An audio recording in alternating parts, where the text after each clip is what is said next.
Hello friends, welcome to another video.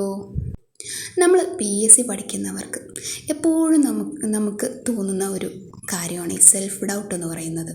അതായത് ഒരുപാട് കാലമായിട്ട് പഠിക്കുന്നു, ഇതുവരെ ഒരു ലിസ്റ്റിൽ പോലും വന്നിട്ടില്ല, അല്ലെങ്കിൽ ഇതുവരെ ജോലി കിട്ടിയിട്ടില്ല, കൂടെ ഇരുന്നവരെല്ലാം പഠിച്ച് കയറി, ഞാൻ മാത്രം എത്ര വർഷമായി ഇപ്പോഴും എനിക്ക് കിട്ടുന്നില്ല, ഇതൊന്നും എനിക്കോട്ട് പറ്റത്തില്ല, അങ്ങനെ പറഞ്ഞ് നമ്മളിങ്ങനെ സെൽഫ് ഡൗട്ട് ചെയ്ത് നമ്മളെ സ്റ്റഡീസിലൊന്നും ഫോക്കസ് ചെയ്യാണ്ട് നമ്മളെ സമയം ഇങ്ങനെ പോവുകയാണ്. നമ്മളെ സമയം മാത്രമല്ല, നമ്മളെ മെൻ്റൽ ഹെൽത്ത് പോവുകയാണ്, അതുപോലെ തന്നെ നമ്മുടെ ആരോഗ്യം പോവുകയാണ്.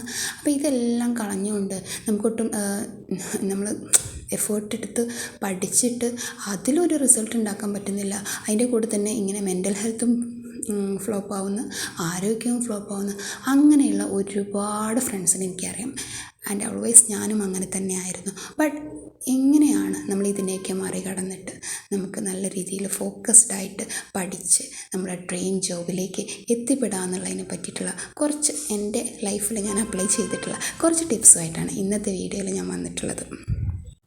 ഫസ്റ്റ് ഓഫ് ഓൾ നമ്മുടെ ഒരു കണ്ടീഷൻ അല്ലെങ്കിൽ നമ്മുടെ ഒരു സിറ്റുവേഷൻ നമ്മൾ അക്സെപ്റ്റ് ചെയ്യുക എന്നുള്ളതാണ്. നമ്മൾ എത്തിയിട്ടുള്ളത് PSC എക്സാമിനേഷൻ എന്ന് പറയുന്ന ഒരു കടമ്പ കടക്കാൻ വേണ്ടിയിട്ടാണ്. ഭയങ്കര റിസ്ക് ഉള്ള ഒരു ഓപ്ഷനാണ് നമ്മൾ എടുത്തിട്ടുള്ളത്. അതാദ്യം നമ്മൾ മനസ്സിലാക്കുക. മറ്റേതൊരു കോഴ്സുകളും പോലെ നമ്മളത് പഠിച്ചിറങ്ങിക്കഴിഞ്ഞാൽ നമുക്കൊരു ജോലി അത് ഉറപ്പുള്ളൊരു സംഭവമല്ല നമ്മൾ എത്തിപ്പെട്ടിട്ടുള്ളതെന്ന് നമ്മൾ അക്സെപ്റ്റ് ചെയ്യുക. ആൻഡ് അതിനനുസരിച്ചുള്ള റിസ്ക് നമ്മൾ എടുക്കാൻ വേണ്ടി തയ്യാറാവുക. ഇനി നമുക്ക് ചെയ്യാൻ പറ്റുന്ന കുറച്ച് കാര്യങ്ങൾ എന്തൊക്കെയാണെന്ന് നമുക്ക് നോക്കാം. ഏത് എക്സാമിനാണോ നിങ്ങൾ പഠിക്കുന്നത് അതിന് വേണ്ടിയിട്ട് അതിൻ്റെ സിലബസ് നോക്കിയിട്ട് അതിന് എന്തൊക്കെയാണ് പഠിക്കേണ്ടത് കാര്യങ്ങളൊക്കെ നിങ്ങൾ ആദ്യം നോട്ട് ചെയ്ത് വെക്കുക, അല്ലെങ്കിൽ സിലബസ് പ്രിൻ്റ് ഔട്ട് എടുത്തിട്ട് വെക്കുക.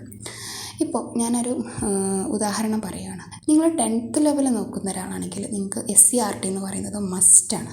അത് പഠിച്ചിരിക്കേണ്ടത് ഭയങ്കര ഇമ്പോർട്ടൻ്റ് ആണ്. SCERT പഠിക്കാൻ വേണ്ടിയിട്ട് നിങ്ങൾക്ക് ഒന്നുകിൽ ഡയറക്റ്റ് ടെക്സ്റ്റ് ബുക്ക് നോക്കാം, അതല്ലെങ്കിൽ അതിൻ്റെ ഗൈഡ്സ് അവൈലബിൾ ആണ്, അത് നോക്കാം.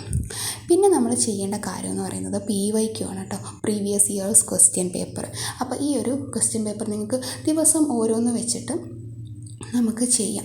അത് ചെയ്തിട്ട് അതിൻ്റെ മാർക്സും കാര്യങ്ങളും അതിലെ ക്വസ്റ്റ്യൻ നമുക്ക് കിട്ടാതെ പോയ ഭാഗങ്ങളൊക്കെ ഒന്ന് എഴുതിയെടുത്തിട്ട് പഠിക്കുന്നത് വളരെ നല്ലതായിരിക്കും. പിന്നെ നമ്മൾ ചെയ്യേണ്ടത് ഇംഗ്ലീഷ്, മലയാളം, മാത്സും, ഈ 3 സബ്ജക്റ്റ്. ഇത് ഇമ്പോർട്ടൻ്റ് ആണ് ഏതൊരു എക്സാമിനും. അപ്പോൾ LDSC ലെവലുള്ള എക്സാംസ് ആൻഡ് അപ്പർ നമ്മുടെ ഡിഗ്രി ലെവൽ എക്സാംസിനൊക്കെ ഈ 3 സബ്ജക്റ്റ് നമുക്ക് ഇമ്പോർട്ടൻ്റ് ആണ്. ഇതിൽ നിന്ന് മാക്സിമം ഒരു 40 മാർക്ക് വരെ നമുക്ക് മേടിച്ചെടുക്കാൻ പറ്റും. അപ്പോൾ ഇത് എന്നും വർക്കൗട്ട് ചെയ്യുന്നത് വളരെയധികം ഉപകാരപ്പെടും.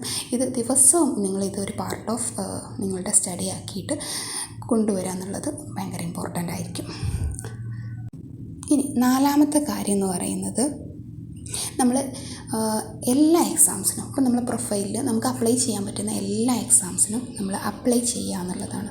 അതായത് നിങ്ങളിപ്പോൾ 10th ലെവലാണ് നോക്കുന്നത് എന്ന് വിചാരിക്കുക. 10th ലെവലുള്ളവർക്ക് +2 ലെവലും അപ്ലൈ ചെയ്യാം. +2 ലെവൽ അങ്ങനെ എല്ലാവരും ഇൻട്രസ്റ്റഡ് ആവണമെന്നില്ല, ഫിസിക്കലും കാര്യങ്ങളൊക്കെ ഉള്ളത് കൊണ്ട് തന്നെ. പക്ഷേ നിങ്ങൾ ആ ഒരു എക്സാമിനും അപ്ലൈ ചെയ്യുക ആൻഡ് ഈ എക്സാം അറ്റൻഡ് ചെയ്യുക. അതാണ് ഇമ്പോർട്ടൻറ്റ്. എക്സാമിന് അറ്റൻഡ് ചെയ്യുമ്പോഴത്തേക്കും നമുക്ക് കിട്ടുന്നത് എന്താണെന്ന് വെച്ച് കഴിഞ്ഞാൽ, ആ ഒരു എക്സാം നിങ്ങൾ എഴുതി കഴിഞ്ഞാൽ ആ ഒരു എക്സാമിന് വന്നിട്ടുള്ള ക്വസ്റ്റ്യൻ നിങ്ങൾ ഒരിക്കലും മറക്കില്ല. അതിൻ്റെ ആൻസറും നിങ്ങളത് മൈൻഡിൽ സെറ്റ് ആയിക്കോളും. പിന്നെ അത് മാത്രമല്ല, നിങ്ങൾക്ക് കോമ്പറ്റീഷൻ, നിങ്ങളിപ്പോൾ വീട്ടിലിരുന്ന് പഠിക്കുന്ന ഒരാളാണെന്ന് വിചാരിക്കുക, നിങ്ങൾക്ക് കോമ്പറ്റീഷൻ എന്ന് പറയുന്ന സംഭവം നിങ്ങൾക്കത് പെട്ടെന്ന് ഇത്ര അധികം ആൾക്കാർ എനിക്കിവിടെ അപ്പുറത്ത് കോമ്പീറ്റ് ചെയ്യുന്നുണ്ടെന്ന് നിങ്ങൾക്ക് പെട്ടെന്ന് മനസ്സിലാവില്ല. പക്ഷേ നിങ്ങളത് ഒരു എക്സാം സെൻറ്ററിൽ പോയിട്ട് എഴുതുമ്പോൾ നിങ്ങൾക്ക് സറൗണ്ടിങ്സിലുള്ള ആൾക്കാർ, അത് അവർ എടുക്കുന്ന എഫേർട്സ്, അതിന് വേണ്ടി പഠിക്കുന്നത്, അവർ എക്സാം എഴുതുമ്പോഴുള്ള അതൊക്കെ നിങ്ങൾ കാണുമ്പോഴത്തേക്കും നിങ്ങൾക്ക് ഭയങ്കരമായിട്ടുള്ള ഒരു പോസിറ്റിവിറ്റി കിട്ടും. അതായത് ഇവരെ കൂടെയൊക്കെ മത്സരിച്ചിട്ട് വേണം എനിക്കും പഠിക്കണം എന്നൊക്കെയുള്ള ഒരു സെൽഫായിട്ട് തന്നെ നമുക്കൊരു ചിന്ത വരും. അതിന് വേണ്ടിയിട്ടാണ് നിങ്ങൾ എല്ലാ എക്സാംസും എഴുതണമെന്ന് പറയുന്നത്. പിന്നെ 5ാമത്തെ കാര്യം എന്ന് പറയുന്നത് NCERT എന്ന് പറയുന്നത് +1 +2 ടെക്സ്റ്റ് ബുക്സ് ഇപ്പോൾ 10th ലെവലിലാണെങ്കിലും ഇറങ്ങി ചോദിക്കാറുണ്ട്. അതിൻ്റെ ഓൾസോ നമ്മുടെ ഡിഗ്രി ലെവൽ നോക്കുന്ന ആൾക്കാർ മസ്റ്റായിട്ടും പഠിക്കേണ്ട ഭാഗങ്ങളാണ്. NCERT ടെക്സ്റ്റ് ബുക്ക് വെച്ച് പഠിക്കാം, അതല്ലെങ്കിൽ നമുക്ക് ഗൈഡ് വെച്ചിട്ടും പഠിക്കാം. പിന്നെ PYQ, ഡിഗ്രി ലെവൽ പഠിക്കുന്നവർക്ക് PYQ പഠിക്കേണ്ടത് അത്യാവശ്യമാണ്. ഡിഗ്രി ലെവൽ PYQs ചെയ്ത് പഠിച്ച് മുന്നോട്ട് പോവുക. പിന്നെ ഏറ്റവും ഇമ്പോർട്ടൻറ്റ്. നമ്മൾ എത്രയൊക്കെ പഠിച്ചു എന്ന് പറഞ്ഞു കഴിഞ്ഞാലും ഇപ്പോൾ നിങ്ങൾ ഒരു 1 വീക്ക് മുന്നേ പഠിച്ച കാര്യം ഇപ്പോൾ ചോദിച്ചാൽ നിങ്ങൾക്കത് ഓർമ്മയുണ്ടാവില്ല. കാരണം ഒരുപാട് കാര്യങ്ങൾ നമുക്ക് പഠിക്കാനുണ്ട്. അതുകൊണ്ട് തന്നെ നിങ്ങൾ റിവിഷൻ എന്ന് പറയുന്നത് എന്താ പറയുക, ഡേ സെറ്റ് ചെയ്തിട്ട് ഇപ്പോൾ ഒരു 3 ഡേയ്സ് പഠിച്ചാൽ 4th ഡേ നിങ്ങൾക്ക് റിവൈസ് ചെയ്യുന്ന ദിവസമാക്കിയിട്ട് സെറ്റ് ചെയ്യും. അതല്ലെങ്കിൽ 6 ഡേ പഠിച്ചിട്ട് 7th ഡേ റിവിഷൻ ഡേ ആക്കിയിട്ട്, അങ്ങനെ റിവിഷൻ എന്ന് പറയുന്നത് വളരെ ഇമ്പോർട്ടൻ്റ് ആയിട്ടുള്ള കാര്യമാണ്. റിവൈസ് ചെയ്യാതെ നിങ്ങൾ പഠിക്കാനിരുന്നിട്ട് ഒരു കാര്യമില്ല. അപ്പോൾ അതുകൊണ്ട് റിവിഷൻ നിങ്ങൾ കമ്പൽസറി ആയിട്ട് ചെയ്യാം. പിന്നെ മെറ്റീരിയൽസിൻ്റെ കാര്യം. മെറ്റീരിയൽസ് എന്ന് പറയുമ്പോൾ നമ്മൾ എല്ലാവരും പറയും ഒരു റാങ്ക് ഫയൽ അങ്ങ് വാങ്ങാം, എന്നിട്ട് അതിൽ നിന്ന് കുത്തിയിരുന്ന് വായിച്ച് പഠിക്കണം. ഇപ്പോൾ അങ്ങനത്തെ സിസ്റ്റമൊന്നും ഇപ്പോൾ വേണമെന്ന് ഞാൻ പറയില്ല. കാരണം റാങ്ക് ഫയൽ ഇല്ലാതെയും നമുക്ക് എക്സാംസ് ക്രാക്ക് ചെയ്യാം. കാരണം ഒരുപാട് മെറ്റീരിയൽ ഓവർലോഡഡ് ആണ്. കാരണം ഇപ്പോഴത്തെ ഒരു സിറ്റുവേഷൻ എന്ന് പറഞ്ഞത് നമുക്ക് ടെലഗ്രാം ഉണ്ട്, യൂട്യൂബ് വീഡിയോസ് ഉണ്ട്, അങ്ങനെയൊക്കെ ഉണ്ടാകുമ്പോൾ സമയത്ത്, പിന്നെ അതുപോലെ ChatGPT, നെറ്റ്, ഗൂഗിൾ എല്ലാം ഉള്ള ഒരു സമയമാണ് ഇപ്പോൾ. അപ്പോൾ ആ ഒരു സമയത്ത് നമുക്ക് റാങ്ക് ഫയൽ വേണമെന്നില്ല. പക്ഷേ ഒരു റെഫറൻസിന് വേണ്ടിയിട്ട് നമുക്ക് പെട്ടെന്ന് ഇന്നൊരു വിഷയത്തിൽ നിന്ന്, അതായത് റാങ്ക് ഫയലിൽ എന്ന് പറയുന്നാൽ ഓരോ ടോപ്പിക്കിനും അങ്ങനെയായിട്ടാണ് അതിൽ കൊടുത്തിട്ടുണ്ടാവുക. അതുകൊണ്ട് തന്നെ നമുക്ക് പെട്ടെന്നൊരു റെഫറൻസിന് വേണ്ടിയിട്ട് റാങ്ക് ഫയൽ നല്ലതായിരിക്കും.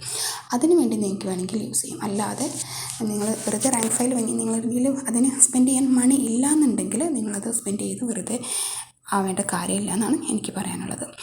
പിന്നെ റാങ്ക് ഫയൽ വേണമെന്ന് നമുക്ക് തോന്നുന്ന കാര്യങ്ങൾ ഞാൻ പറയാം. റാങ്ക് ഫയലും SCERT ടെക്സ്റ്റ് ബുക്കോ അല്ലെങ്കിൽ ഗൈഡോ അല്ലെങ്കിൽ ടെലഗ്രാം ചാനൽസ് നമുക്ക് നോക്കാം, യൂട്യൂബ് ചാനൽസ് അല്ലെങ്കിൽ വീഡിയോസ് നോക്കാം. PYQ മസ്റ്റായിട്ട് ഞാൻ പറഞ്ഞല്ലോ ചെയ്യണമെന്ന്. പിന്നെ ന്യൂസ് പേപ്പർ കറണ്ട് അഫെയർസിന് വേണ്ടി നോക്കാം. പിന്നെ കറണ്ട് അഫെയർസിന് PDFs നമുക്ക് ടെലഗ്രാമിൽ അവൈലബിൾ ആണ്. ഒരുപാട് ചാനലുകൾ ഇടുന്നുണ്ട്.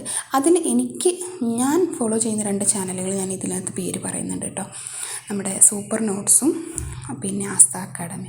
അവർ PDF ആയിട്ട് നമുക്ക് പ്രിൻ്റ് ഔട്ട് ചെയ്യാൻ പറ്റും. ആസ്ഥ അക്കാഡമിയൊക്കെ പ്രിൻ്റ് ഔട്ട് ചെയ്യാൻ പറ്റുന്ന ഫോമിൽ അവരുടെ PDFs നമുക്ക് പ്രൊവൈഡ് ചെയ്യുന്നുണ്ട്. അപ്പോൾ അത് ഭയങ്കര ഉപകാരമുള്ളൊരു സംഭവമാണ്. നിങ്ങൾക്ക് കറണ്ട് അഫെയർസ് ഫോളോ ചെയ്യണമെന്നുണ്ടെങ്കിൽ നിങ്ങൾക്ക് 2 ചാനൽസ് ഫോളോ ചെയ്യാം. സൂപ്പർ നോട്ട്സിൽ ഡെയിലി കറണ്ട് അഫെയർസ് അവർ വീഡിയോസ് ചെയ്യുന്നുണ്ട് കേട്ടോ. അത് അവരുടെ യൂട്യൂബ് ചാനലിൽ അതും ഭയങ്കര നല്ലതാണ് കേട്ടോ. പിന്നെ നമ്മുടെ കറണ്ട് അഫെയർസ് പഠിക്കുമ്പോൾ ഡെയിലി കറണ്ട് അഫെയർസ് നോക്കുന്നതും, അതുപോലെ അതിൻ്റെ തന്നെ weekly current affairs, monthly, yearly, ഇങ്ങനെ കറണ്ട് അഫെയർസ് ഫോളോ ചെയ്യുമ്പോൾ നമുക്കത് റിവിഷൻ എന്ന് പറയുന്നത് നമ്മുടെ മൈൻഡിൽ അത് എന്താ പറയുക, കോൺക്രീറ്റ് ആയിട്ട് അവിടെ കിടക്കും. അതിന് നമ്മളെ ഹെൽപ്പ് ചെയ്യും. പിന്നെ നമ്മൾ ചെയ്യേണ്ട കാര്യങ്ങൾ എന്ന് പറയുന്നത്, നമ്മുടെ PSCക്ക് ഒരു ഫോക്കസ് ഏരിയാസ് എന്ന് പറഞ്ഞ സംഭവങ്ങളുണ്ട്. നമ്മളിപ്പോൾ പണ്ടൊക്കെ SLCക്കൊക്കെ എഴുതുമ്പോൾ ഫോക്കസ് ഏരിയാസ് ഉണ്ടെന്ന് പറയും. അതേപോലെ തന്നെ PSCക്ക് കുറച്ച് ഫോക്കസ് ഏരിയാസ് ഉണ്ട്. അത് എന്തൊക്കെയാണെന്ന് നമുക്ക് എങ്ങനെയാണ് മനസ്സിലാവുക എന്നുള്ളത് പ്രീവിയസ് ക്വസ്റ്റ്യൻ പേപ്പർ അനാലിസിസിലൂടെ മാത്രമാണ് നമുക്കത് മനസ്സിലാവുക. നമ്മളിങ്ങനെ ക്വസ്റ്റ്യൻ പേപ്പേഴ്സ് വർക്കൗട്ട് ചെയ്ത് വരുമ്പോൾ സമയത്ത് നമുക്ക് കുറച്ച് കാര്യങ്ങൾ ഇങ്ങനെ റിപ്പീറ്റ് ചെയ്യുന്നതായിട്ട് കാണാം.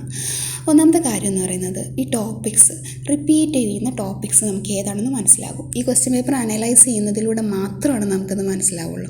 അത് നമുക്ക് നോട്ട് ചെയ്യാം. ആ ഏരിയാസ് നമുക്ക് കൂടുതൽ ഫോക്കസ് ചെയ്ത് പഠിക്കാം. ആൻഡ് പിന്നെ വരുന്നത് ലേറ്റസ്റ്റ് CA ക്വസ്റ്റ്യൻസ് ഉണ്ടാവും. അതിൻ്റെ പാറ്റേൺസ് നമുക്ക് മനസ്സിലാക്കി വെക്കാം. ഇന്ന ഏരിയാസിൽ നിന്നാണ് CAക്ക് ക്വസ്റ്റ്യൻ വരുന്നത്. ഈ CAനെ നമ്മളിപ്പോൾ ലേറ്റസ്റ്റ് വരുന്ന PYQ ഒക്കെ, അതായത് ഇപ്പോൾ 2 മാസം മുന്നേ നടന്ന ക്വസ്റ്റ്യൻ പേപ്പറൊക്കെ നോക്കുകയാണെങ്കിൽ നമുക്ക് ആ CA ആ ഒരു ഭാഗത്തു നിന്ന് ഇനിയും വരാം എന്നൊക്കെ നമുക്കൊരു ഐഡിയ കിട്ടും. അപ്പോൾ അത് ഭയങ്കര നല്ലതാണ്. പിന്നെ മാത്സ്, മലയാളം, ഇംഗ്ലീഷ്, ഇതിൻ്റെയൊക്കെ റിപ്പീറ്റഡ് ഏരിയാസ് നമുക്ക് ഏതൊക്കെയാണെന്ന് മനസ്സിലാക്കാനും ഈ പ്രീവിയസ് ക്വസ്റ്റ്യൻ പേപ്പർ അനാലിസിസിലൂടെ പറ്റും. ഫോക്കസ് ഏരിയാസ് നല്ലോണം നമുക്ക് പഠിച്ചെടുക്കാം. എപ്പോഴും റിപ്പീറ്റ് ചെയ്ത്, ഇപ്പോൾ കേരള ചരിത്രത്തിലൊക്കെ എപ്പോഴും ക്വസ്റ്റ്യൻ ചോദിക്കുന്ന ഒരുപാട് ഭാഗങ്ങളുണ്ട്. അതൊക്കെ മനസ്സിലാക്കാനും നമുക്ക് പ്രീവിയസ് ക്വസ്റ്റ്യൻ പേപ്പർ അനാലിസിസിലൂടെ പറ്റും. പിന്നെ നമുക്ക് റിവിഷനെ പോലെ തന്നെ നമുക്ക് ഏറ്റവും കൂടുതൽ വേണ്ട ഒരു കാര്യമാണ് കൺസിസ്റ്റൻസി എന്ന് പറയുന്നത്. ഇപ്പോൾ കൺസിസ്റ്റൻസി എന്ന് പറയുമ്പോൾ നമുക്ക് ഇപ്പോൾ വീട്ടമ്മമാരൊക്കെ ആണെങ്കിൽ കൺസിസ്റ്റൻസിൻ്റെ കാര്യം പറയുമ്പോൾ നമുക്ക് ചിരിയാണ് വരിക. കാരണം ഒരിക്കലും നമുക്കത് പോസിബിൾ ആവുമെന്ന് തോന്നില്ല. ചിലപ്പോൾ ഗസ്റ്റ് വരാം, അല്ലെങ്കിൽ അങ്ങനെ എവിടെയെങ്കിലും പോവേണ്ടി വരാം, കുട്ടികളെ സ്കൂളിൽ മീറ്റിങ്ങിന് പോവേണ്ടി, അങ്ങനെയൊക്കെ ഒരുപാട് സംഭവങ്ങൾ വരുന്ന ഒരു ആൾക്കാരാണ് നമ്മൾ. അപ്പോൾ നമുക്ക് നോക്കാം എങ്ങനെയാണ് കൺസിസ്റ്റൻസി ബിൽഡ് ചെയ്യുക എന്നുള്ളത്. ഫസ്റ്റ് നിങ്ങളൊരു 1 hour പഠിച്ചെന്ന് വിചാരിക്കുക. സെക്കൻഡ് നിങ്ങൾക്ക് ഒട്ടും പഠിക്കാൻ പറ്റുന്നില്ല, ഒരു 30 minutes എങ്കിലും പഠിക്കുക. തേർഡിൻ്റെ ചിലപ്പോൾ നിങ്ങൾക്ക് 2 hours പറ്റും. അങ്ങനെ നിങ്ങളുടെ കിട്ടുന്ന ടൈമിന് നിങ്ങൾ മാക്സിമം യൂട്ടിലൈസ് ചെയ്തിട്ട് മാക്സിമം പഠിച്ച് മുന്നേറുക. പിന്നെ എല്ലാ ദിവസവും നിങ്ങൾ PYQ പഠിക്കുക. അപ്പോൾ നിങ്ങൾ അന്ന് ഉറങ്ങുന്നതിന് മുമ്പായിട്ടെങ്കിലും PYQ എങ്കിലും ഒന്ന് ചെയ്ത് നോക്കി അതിൻ്റെ ആൻസർ ഒന്ന് അനലൈസിസ് ചെയ്തിട്ട് കിടന്നുറങ്ങുകയാണെങ്കിൽ നിങ്ങൾക്ക് ഒരുപാട് കാര്യങ്ങൾ ആ ഒരു കുറച്ച് സമയത്തിനുള്ളിൽ പഠിച്ചെടുക്കാൻ വേണ്ടിയിട്ട് പറ്റും. അപ്പോൾ PYQ എവരിഡേ എന്നുള്ളത് നിങ്ങൾ ഒന്ന് ശ്രദ്ധിച്ച് വയ്ക്കുക. പിന്നെ ഇങ്ങനെ നമ്മൾ പഠിക്കുകയാണെങ്കിൽ ഈ ഒരു രീതി നിങ്ങൾ ഫോളോ ചെയ്യുകയാണെങ്കിൽ നിങ്ങൾക്ക് ഏതൊരു എക്സാമും ക്രാക്ക് ചെയ്യാൻ വേണ്ടി പറ്റും എന്നുള്ളതിന് ഞാൻ ഗ്യാരണ്ടി തരാണ്. കാരണം ഇതാണ് ഞാൻ അപ്ലൈ ചെയ്തുകൊണ്ടിരുന്നത്. ഞാനിപ്പോൾ ഒരു ലിസ്റ്റിലേ ഉള്ളൂ എങ്കിൽ പോലും എനിക്ക് അഭിമാനത്തോടെ നിങ്ങളോട് പറയാം, ഞാനും 10 വർഷത്തെ ഒരു പഠന ഗ്യാപ്പ് എടുത്തിട്ടാണ് ഞാൻ വീണ്ടും പഠിക്കാൻ വേണ്ടി വരുന്നത്. എന്നിട്ട് പഠിച്ചിട്ട് ഒരു 6 മാസം കൊണ്ട് ഒരു എക്സാം എഴുതുന്നു. ആ എക്സാമിൽ ഞാൻ ലിസ്റ്റിൽ വരുന്നു. അതൊക്കെ എനിക്ക് അഭിമാനമുള്ള കാര്യങ്ങളാണ്. അപ്പോൾ ഞാനിങ്ങനെയൊക്കെയാണ് പഠിച്ചത്. പിന്നെ ഞാൻ പറയാൻ വിട്ടുപോയൊരു കാര്യമാണ് മേക്ക് നോട്ട്സ്. നമ്മൾ പഠിക്കുമ്പോൾ സ്വന്തമായിട്ട് തന്നെ നോട്ട്സ് ഉണ്ടാക്കാൻ നോക്കുക. പ്രിൻ്റഡ് നോട്ട്സിനേക്കാൾ നമ്മൾ ഹാൻഡ് റിട്ടൺ ആയിട്ടുള്ള നോട്ട്സിന് ഭയങ്കര ഒരു പവർ ഉണ്ടെന്നുള്ളത് ഞാൻ വിശ്വസിക്കുന്ന ഒരു കാര്യമാണ്. കാരണം നമ്മൾ വായിക്കുമ്പോൾ നമ്മൾ ആ ഹാൻഡ് റിട്ടൺ നോട്ട്സ് ആകുമ്പോഴത്തേക്കും നമ്മളത് വായിക്കുമ്പോൾ നമ്മളെ മനസ്സിൽ ഒന്നുകൂടി പതിയുന്നത് പോലെ എനിക്ക് തോന്നിയിട്ടുണ്ട്. അപ്പോൾ നിങ്ങൾ നോട്ട്സ് ഉണ്ടാക്കിയിട്ട് പഠിക്കുക. അപ്പോൾ യൂട്യൂബിലൊക്കെ വീഡിയോസ് കാണുമ്പോൾ ജസ്റ്റ് അത് കണ്ട് മാത്രം പോവാതെ അതിൽ നമുക്ക് അറിയാത്ത കാര്യങ്ങൾ ജസ്റ്റ് ഒന്ന് നോട്ട് ചെയ്യുക. സ്റ്റിക്കി നോട്ട്സൊക്കെ യൂസ് ചെയ്യുന്നത് വളരെ നല്ലതായിരിക്കും. അങ്ങനെ പഠിച്ച് നമ്മൾ നമ്മുടെ ഡ്രീം ജോബ്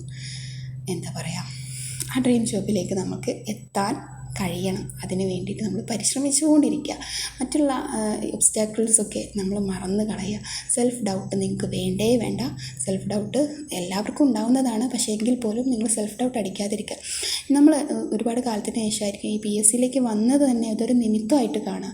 എനിക്കല്ലാതെ മറ്റാർക്കാണ് PSC കിട്ടുക, എന്നെ ദൈവം അതിന് വേണ്ടി ചൂസ് ചെയ്തതാണ്, അങ്ങനെയൊക്കെ ഒരു ശുഭാപ്തി വിശ്വാസത്തോടു കൂടിയിട്ട് നിങ്ങൾ മുന്നോട്ട് പോവുക. വളരെ റാൻഡായിട്ട് എടുത്തൊരു വീഡിയോ ആണ്. അപ്പോൾ വീഡിയോ ഇഷ്ടമായിട്ടുണ്ടെങ്കിൽ എന്തായാലും സപ്പോർട്ട് ചെയ്യുക. ഇനിയും കൂടുതൽ ക്ലാസ്സസൊക്കെ ആയിട്ട് വരണമെന്ന് എനിക്ക് താല്പര്യമുണ്ട്. അപ്പോൾ നിങ്ങളെ സപ്പോർട്ട് ഉണ്ടെങ്കിൽ മാത്രമാണ് എനിക്ക് മുന്നോട്ട് പോകാൻ കഴിയുള്ളൂ. അപ്പോൾ എല്ലാവരും സബ്സ്ക്രൈബ് ചെയ്ത് സപ്പോർട്ട് ചെയ്യാം. പുതിയ എക്സാംസിനൊക്കെയുള്ള പ്രിപ്പറേഷനായിട്ട് ഞാൻ വരാം. ബൈ.